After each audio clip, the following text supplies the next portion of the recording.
Hello everybody. So I'm gonna keep today's video short.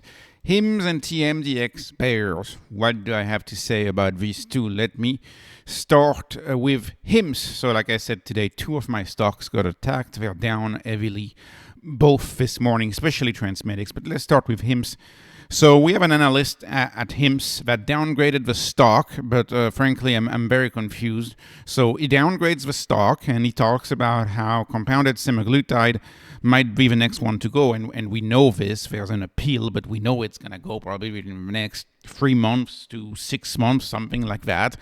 Maybe less, but then there's probably a 3-month period, not probably, there's just about, based on my reading, a 3-month period for HIMS to stop making compounded semaglutide after the FDA says it's not in shortage. That's not a new news, and so the analyst says that could be the end of GLP-1s. And really, in the articles, it's reported as the end of GLP-1s, the end of GLP-1s. And so the problem to me is that the analyst seems to completely ignore liraglutide. Liraglutide is not discussed anywhere that I can see, and we know the CEO talks about the fact, I mean, they have this board member from Teva, they hired people, they bought this facility in Los Angeles, they're going to manufacture a GLP-1, a generic GLP-1, a generic version of liraglutide. Generic liraglutide is coming, and this is not discussed anywhere in any of the news, and if you follow this stock very closely, I think it's going to be a huge hit. Yes, of course, liraglutide is not as good as semaglutide, which is itself not as good as tirzepatide. This is classic pharma. You have to improve on the product to keep selling the new product. But at the end of the day, liraglutide is still a GLP-1. It's going to be a generic GLP-1. And people want GLP-1s. I don't think the distinction, I mean, you have power users who are really good at making the distinction, but at the end of the day, a GLP-1 is a GLP-1 at the end of the day, and many people don't make the distinction. And when faced with inexpensive liraglutide, which could be, I don't know, $150 a month, compared to the now super expensive semaglutide post-shortage, which will be $1,500 a month, people are gonna pick liraglutide. I mean, it's so obvious to me. The analyst seems to completely ignore that, and the analysts themselves they look confused because the little bit that I read about this, they said that, plenty of semaglutide will still be able to be sold via personalization. Okay, so we have someone in Main Street, right? We have a TradFi analyst actually acknowledging what a lot of us have been saying, which is there will be still the personalization exclusion after the end of the semaglutide shortage, where HIMS is able to compound a custom solution and still sell it. We have a TradFi analyst now acknowledging it, and this is where I say the analyst seems very confused because he downgrades the stock, but he raises the price target. And of course, this is, I'm not surprised, this is not my first video, I see them do this once in a while, but it just makes absolutely nonsense. It's like, okay, are you trying to just create a headline? Like, what are you trying to do? You downgrade the stock, but you increase the price target? Sure sounds like an upgrade to me if you increase your price target, you know what I mean?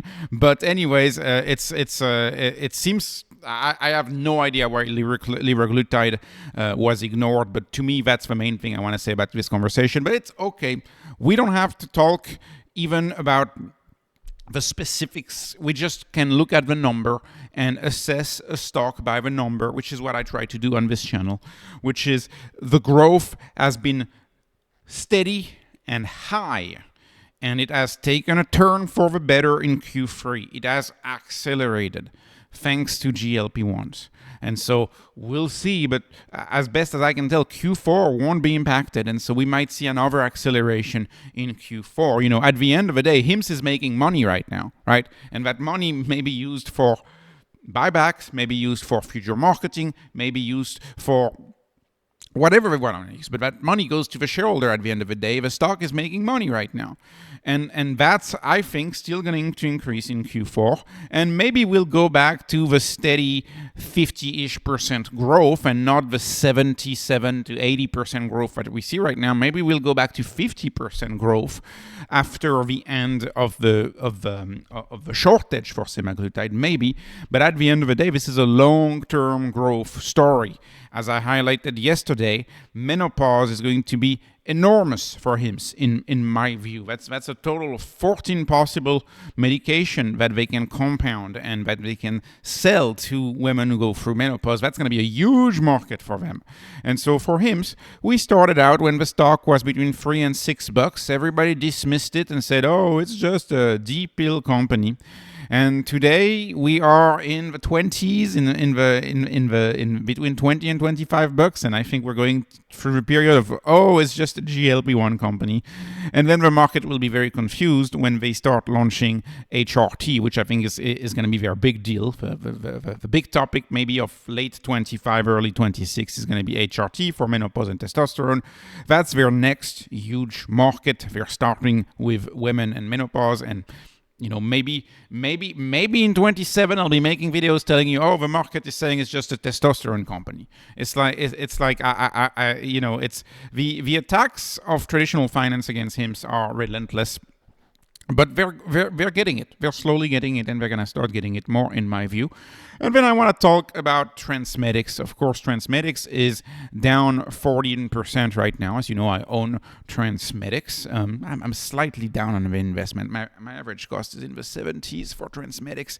I wrote it all the way up, didn't sell it, and I still own it, and I still think it's a long-term growth story. As you know, I don't read the short reports. It's mostly from stigma. I'm not saying the short report is bad or good. I just don't read them ever since I've had stigma of the short report of Square Block. They had a short report against Square and Block, and they attacked Jack Dorsey, just saying that Jack Dorsey was bad because Jack Dorsey liked rap music. And I was like, okay, that's your analysis. And they literally played rap clip in the... That was totally out of line for me. And so after criticizing the CEO's musical taste as a reason to short the stock, I was like, okay, I don't read short reports anymore. So this is, I'm sure that short is great. This is not, I just don't read them anymore. But I did ask Grok about it. And so let me tell you a few things that maybe in the short report, which I haven't read, and what I think based on Grok. So no, I don't think dry ice is better than the organ care system from TMDX. It took them a long time to develop that system. We see in the UK, we see in the EU similar systems from different companies being developed.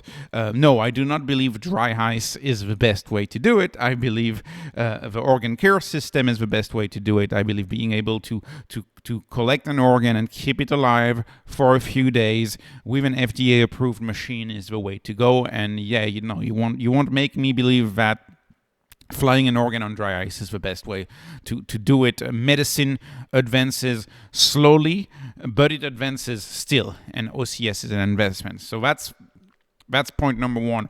Point number two, no, I don't think driving a black car means you're in a mafia. I just don't. Plenty of people drive black cars and they're not in mafias. I can't believe I'm saying this.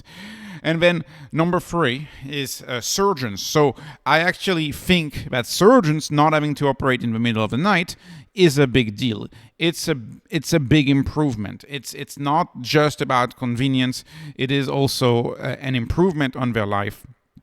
In fact, I know a few surgeons, and I can tell you that many of these surgeons, what they want to do is after they earn a few $1,000,000, they want to quit the job or go do something else.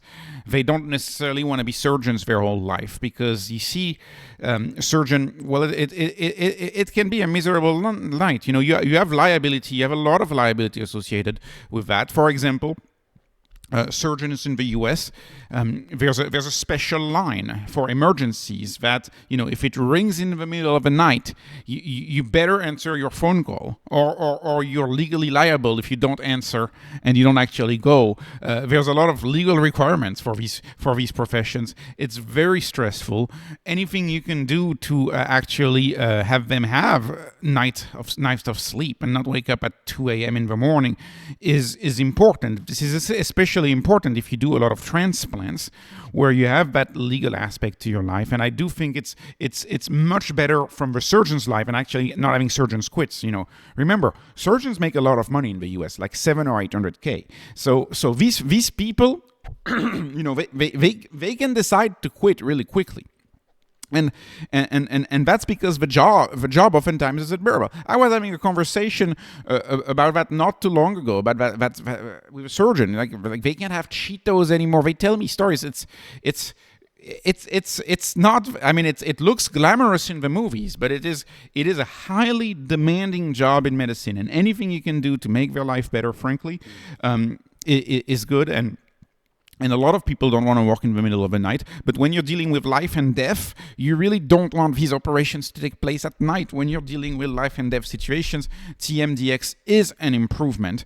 And lastly, I don't think the airline investment was a mistake. I don't, and they outlined that. If you don't have an airline, there's many organs that can't be transplanted because you're not allowed to move the organ on a commercial airline, right? You can't go on Spirit Airlines because from what I understand, the short report is all about making it cheaper and saying it's too expensive. Yeah, you can't go on Spirit Airlines with dry ice in your carry-on and an organ in your carry-on. This is something from the movies from the 1980s. This is something they do in the movies. They don't do this in the real world. You can't fly Spirit Airlines $100 to go on the other side of a country to deliver an organ. You can't do that. So that's why they bought the airline. So I don't think it was a mistake, even though there's a lot of stigma associated with airlines in the market. I don't think it was a mistake. I want to point out, I think they got a good deal on an airline. The airline was a flight school, and they acquired a flight school, and they shut down the flight school. That's how they did it. I think that was a wise way to do it. They didn't go and buy the brand new jets from scratch. So yeah, I'll defend the airline investment. But of course, the analysts don't like that right now, and the short apparently doesn't like that either. But that's just the way it is. But once again, this is all qualitative assessment, and we can debate qualitative assessment all we want. At the end of the day, I don't want to debate the actual growth of this company. Now, I put 77% forward revenue growth for the next 12 months. You may think it's a little high. You may think they're going to do 50% or 30%. Guess what? If you were to put 30% in my spreadsheet, you'd still be cheap here. You'd still be under a 0.4. Right, for the long-term opportunity of this company, which has not changed, right? The CEO guided end of 2028, 10,000 transplants. Today, they do 3,600. So we're not quite a 3x in 5 years, but roughly a 3x in 5 years in revenue is what this company guided. Investor Day in December, they did Investor Day, and they showed us the opportunity. The opportunity may actually be much bigger over the long term, especially as they go outside of US. OUS is outside of the US, and they think they could have as many as 4,000 transplants outside, 40,000 transplants outside the US. So that's that's well over 10x from here potentially as a long-term investment, and that's not even included kidneys. If you include kidneys, that's going to be maybe 25,000 transplants in the US alone, and they are working on a kidney OCS, a kidney transplant OCS. And as far as the outcome goes, of course, you can talk about qualitative aspects of it, or say, I think surgeons should wake up at 2 a.m. and I don't care about the surgeon's work-life balance. I think they should wake up at 2 a.m. That's a qualitative assessment. Or you can use quantitative numbers from the studies that they have done and they have published, and this is what the quantitative numbers say about the studies. And that's why people have adopted this product. And so anyways, this is not a comment on the short report, of course. This is just a comment on my conversation with Grok. And let me conclude by saying, no, I don't think driving a black car means you're in a mafia. And I don't think you should dismiss a CEO because they listen to rap music and you are a short seller and you don't like rap music. I'm not the biggest fan of rap music myself. I'm not going to dismiss a CEO for that. I don't drive a black car myself. I'm not going to dismiss a CEO because they drive a black car. Hopefully, this is a helpful video and helps alleviate some of the stress that we may feel today when we see the stocks down. Thank you so much for watching. This was not investment advice, not financial advice. This is just entertainment. Hoping you were entertained. Please like, please subscribe. Have a wonderful day.